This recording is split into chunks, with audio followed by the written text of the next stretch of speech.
আসসালামু আলাইকুম রহমতুল্লাহ। 23শে ফেব্রুয়ারি 2026 রোজ সোমবার আমরা চলে আসছি সেই নাজিবুর বাজার গুরুদাসপুর নাটোর।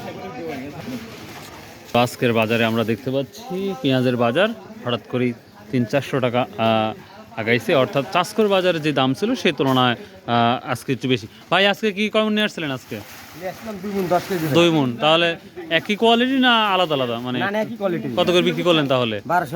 1200 টাকা করে। গত হাটে চাষকর গিয়েছিলেন? জান নাই না, তাহলে 1200 টাকা। তাহলে দাম কি বাড়ার সম্ভাবনা কি দেখতে পাচ্ছেন কৃষক হিসাবে? কি হবে ভাই, আল্লাহ তো ভালো জানে, তো এটা তো জানতেই পারছি। তাহলে 1200 আজকে যাচ্ছে না? হ্যাঁ, খরচের দাম উঠবেন, এটা তো বোঝাই যাচ্ছে।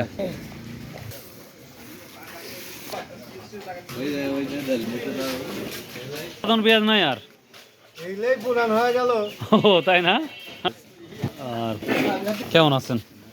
কি দাম বললো আজকে ব্যাপারী সাহেব? কি দাম বললেন? কত কত? 1000 করছে না? আশা করি কি আছে ভালো কোয়ালিটি? 1200 করে বেচলো। 1200 বিক্রি করছে না? আচ্ছা আচ্ছা, ঠিক। প্রিয় দর্শক, এই ছিল আজকের নাজিবুর বাজারে পিয়ারের আপডেট। তো 1200 টাকা করে যাচ্ছে কোয়ালিটি ভেদে।